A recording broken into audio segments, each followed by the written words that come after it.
La investigación sociojurídica se encarga de qué? Del estudio de la funcionalidad del derecho objetivo. ¿En qué? En la realidad social. Sencillo.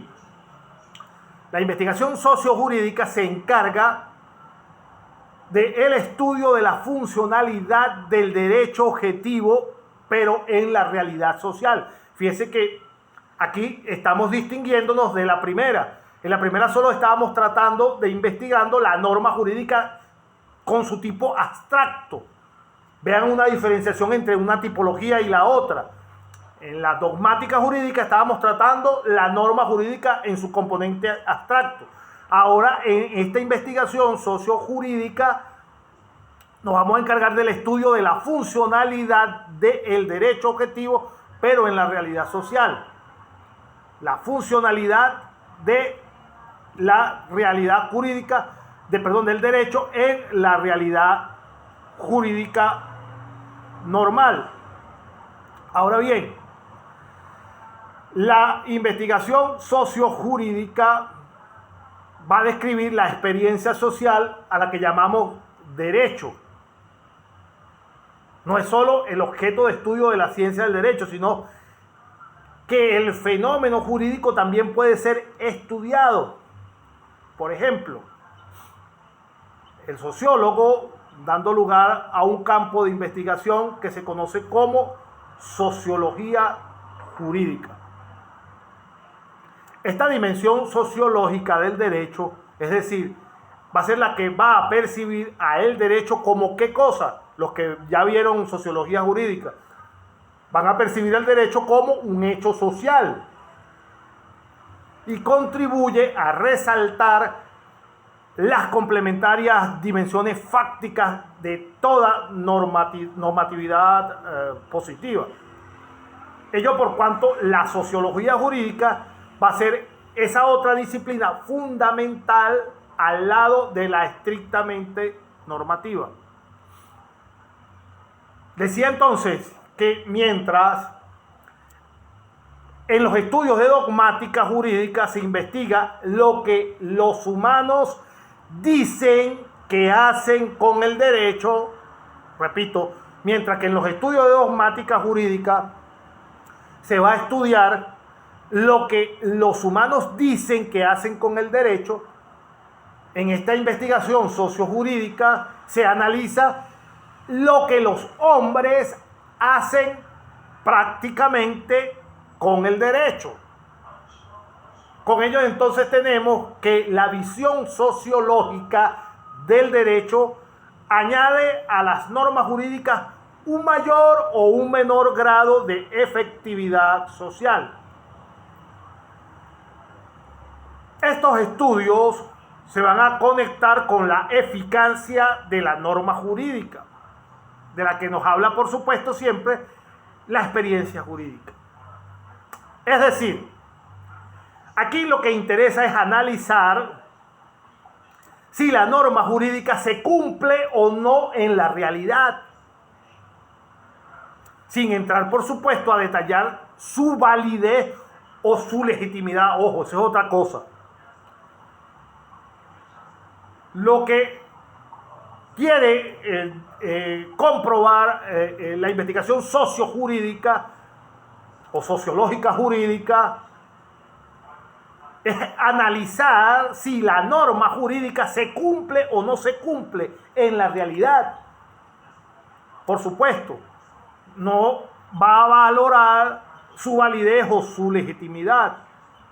En este tipo de investigaciones lo que se busca es verificar la aplicación del derecho, pero en sede real. Por tanto, se trata de ir a la misma realidad, a los hechos, para discutir, criticar y reformular las normas jurídicas. Como en esta clase de investigaciones nos basamos en la eficacia de las normas jurídicas, hay que verificar ¿qué cosa? Su cumplimiento efectivo. en medio de la realidad, o en defecto del cumplimiento del mandato o la prohibición normativa respectiva. Se evalúa la efectividad de los medios de coacción. ¿Para qué? Para su fiel cumplimiento. Entonces, desde esta óptica se pueden hacer estudios críticos desde las normas realmente vividas, aceptadas o deseadas por los ciudadanos, tratándose de derecho vivo del grupo social. De manera tal que las prácticas sociales, el derecho socialmente eficaz, más o menos concordante o divergente con el derecho positivo, válido y vigente. Pero también en estas investigaciones interesa ¿qué cosa? La aparición de nuevos mandatos de conductas. Nuevos mandatos de conductas emanados del propio devenir cotidiano. Recuérdense que estamos hablando del análisis de hechos sociales. Y los hechos sociales, por característica, son extremadamente cambiantes, fluctuantes. Es decir, así como se evalúa que las normas jurídicas ya existentes se cumplan en la realidad, también es factible detectar normas plenamente eficaces que no existen válidamente. O sea, que no están reconocidas formalmente, pero que la sociedad las cumple. Y que en algunos casos han dado pie para su formalización. Ese también es el campo de las investigaciones sociojurídicas. Un ejemplo de lo primero sería, por ejemplo, para que se me entienda, cuál es el nivel de eficacia de los códigos de ética. Un ejemplo. ¿Cuál verdaderamente sería el nivel de eficacia que tienen los códigos de ética? Y un ejemplo de lo segundo sería qué características reales tiene, por ejemplo, el contrato de los estacionamientos. Entonces, como se anticipó, la jurisprudencia, como fuente formal del derecho objetivo, por supuesto, o más exactamente los diversos fallos que se van emitiendo según las autoridades competentes en sus diversos ramos, jurisprudencia hablando en sentido amplísimo, son estudiados en este tipo de investigación. Pues entonces, ¿qué va a quedar claro aquí? Va a quedar claro que desde el momento en que se resuelven casos reales, forman parte de la misma realidad, por lo que su estudio no va a ser propiamente teórico, sino que va a ser más bien práctico o aplicado. De manera tal de que lo que afirmo en este momento va a valer también y con mayor razón para el caso de la costumbre que vaya generando normas jurídicas. La costumbre, así entendida, forma parte de ¿qué cosa? De la realidad cotidiana, por lo que no podría ser estudiada de manera meramente teórica. ¿Cómo estudio yo la costumbre? No hay forma ni manera que me vaya a una fuente bibliográfica. Tengo que estudiarla ¿dónde? En la realidad. Por ello se ha dicho que las investigaciones sociojurídicas se encargan del estudio de la factibilidad del derecho, comprendiendo así a la práctica jurídica y a la vida de los grupos de ciudadanos. Estas investigaciones sociojurídicas son también de suma importancia, porque intentan ¿qué cosa? Intentan mostrar que las normas jurídicas en sentido puro o teórico, en más de un caso devienen generalmente en ineficaces. Es decir, que pocas veces llegan a cumplir las finalidades para la cual se formularon. Por eso es que es importantísimo las investigaciones sociojurídicas. Me detengo un segundo, por favor. ¿Todavía se me escucha? Es importantísimo para mí saberlo. ¿Se me escucha todavía? Por favor. Sí, profe, sí. Oh, gracias, Winifred. Gracias, Viviana. Entonces, decía entonces que estas investigaciones, las investigaciones sociojurídicas, son de verdad de relativa importancia. No lo tomen como algo pesado de la materia, sino que son verdaderamente importantes porque intentan mostrar que las normas jurídicas en su aplicación pura y teórica, en más de un caso, siempre van a devenir o a ser ineficaces. Es decir, muchísimas normas pocas veces a veces llegan a cumplir la finalidad para la cual se promulgaron. Por eso es que es importante mantener a los investigadores sociojurídicos para ver cómo esas normas afectan a la colectividad, pero como también muestran que existen normas que también son eficaces. Así como se puede decir una cosa, se puede decir lo otro. El estudio sociojurídico puede demostrar que la aplicación de una norma específica resulta en mejoría del bienestar para la gente, incluso sin estar válidamente dada, o sea, sin estar vigente finalmente o formalmente, como se dice verdaderamente jurídicamente hablando. Su manifestación reclama su reconocimiento formal por parte de la autoridad competente. Por ejemplos, de este tipo de estudio tenemos cómo se relacionan el abuso laboral de las empleadas domésticas, por ejemplo, y del desconocimiento de la ley que las protege. Podríamos tener una investigación de esa, sociojurídica. ¿Cómo se relaciona el abuso laboral de la gente que trabaja en servicio doméstico con el desconocimiento de que si ellas tienen el desconocimiento de una ley que las protege? Ese es un perfecto ejemplo de una investigación sociojurídica. O otra investigación sociojurídica, con una pregunta.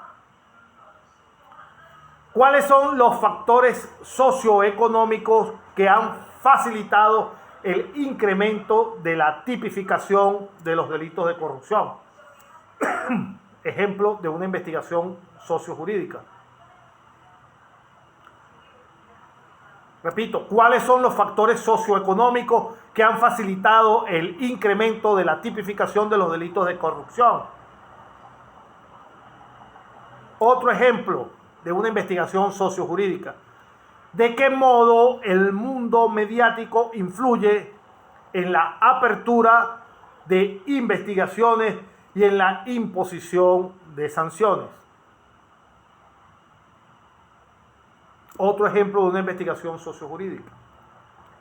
De manera tal que para concluir este punto,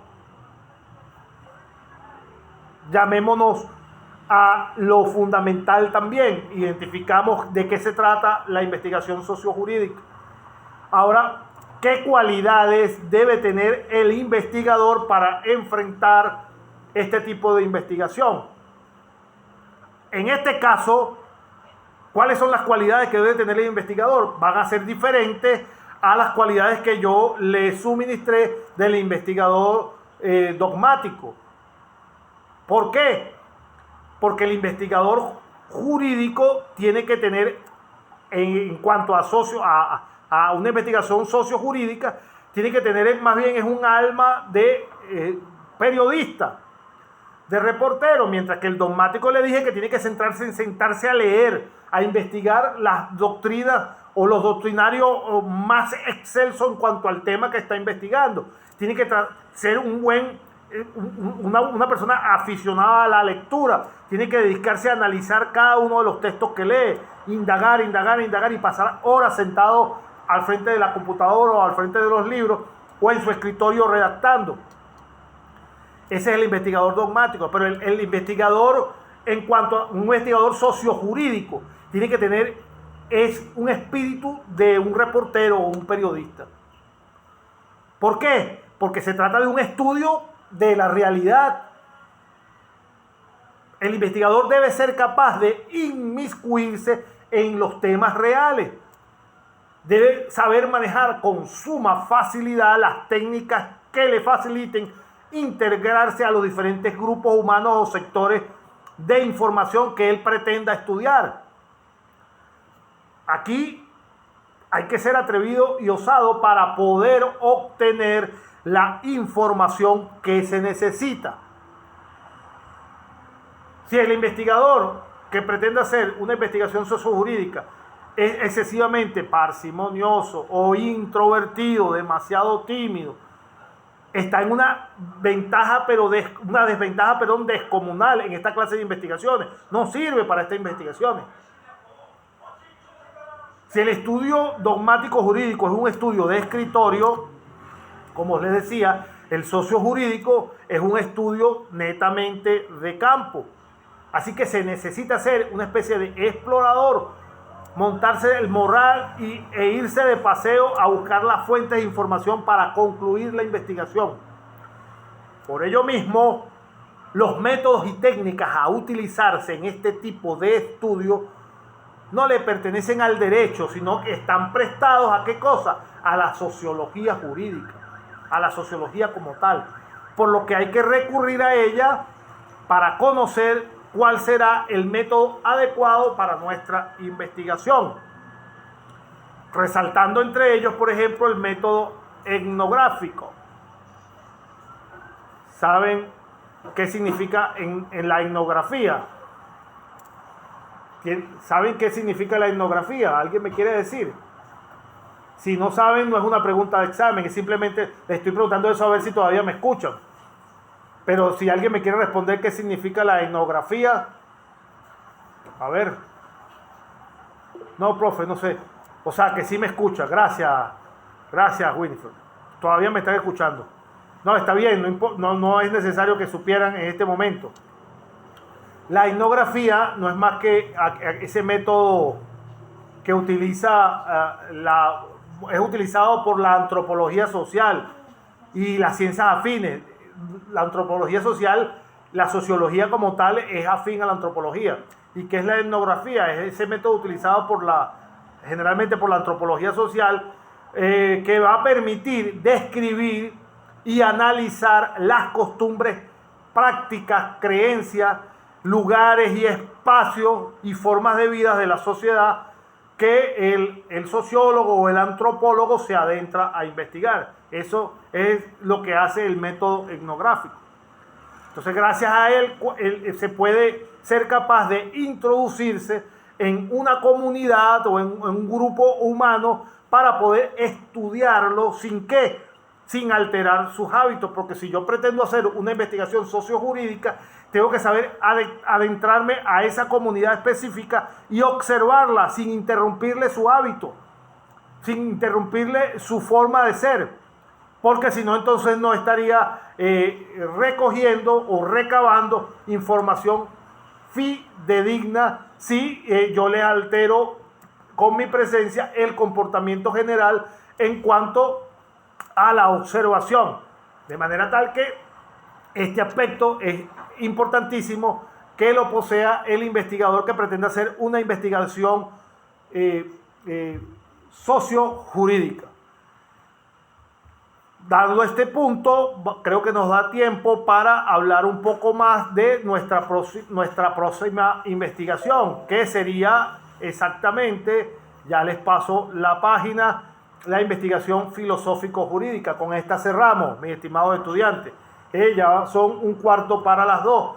Las esbozamos sucintamente, no nos va a dar tiempo entonces de terminarla toda, pero sí la podemos mencionar. La investigación filosófica jurídica va a comprender o se va a encargar de el estudio de qué cosa, de los fundamentos del conocimiento jurídico, y suelen ser bastantes críticos tanto de las investigaciones dogmáticas como de las investigaciones sociológicas jurídicas que acabamos de hablar en este momento. Ciertamente, los estudios filosóficos jurídicos tienen como tarea construir y formular criterios racionales y más decisivos para la valoración y crítica de ¿qué? Del derecho positivo. Y repito, los estudios filosóficos jurídicos tienen como tarea construir y formular criterios de tipo racional y más decisivo para la valoración y la crítica del derecho positivo, así como de todas las instituciones, conceptos y sistemas derivados de él. Este tipo de estudios se explica o trata de explicar desde que sobre la norma jurídica y el hecho social regulado existen valores o intereses protegidos que se entrecruzan. El discurso normativo y su vivencia sociohistórica. Aquí diríamos que se estudia lo que los hombres deben hacer con el derecho. Lo que los hombres deben hacer con el derecho. De manera tal de que la perspectiva filosófica del derecho favorece desde unos u otros valores o fines una crítica sobre los diferentes sistemas normativos jurídicos. Dicho de otro modo, la filosofía jurídica pone en cuestión el concreto hecho normativo con el que trabaja la dogmática. Repito, la filosofía jurídica va a poner en cuestionamiento el concreto hecho normativo con el que trabaja la dogmática. El hecho social que se investiga sociojurídicamente y el hecho temporal que le compete a las investigaciones histórico-jurídicas, generando así con esto, por supuesto, un debate sobre los conceptos, las categorías y paradigmas que organizan y dan sentido a ¿qué? A las normas y a sus referidas dimensiones, con la valoración de estas desde el deber ser que propone la justicia. En una palabra, en la filosofía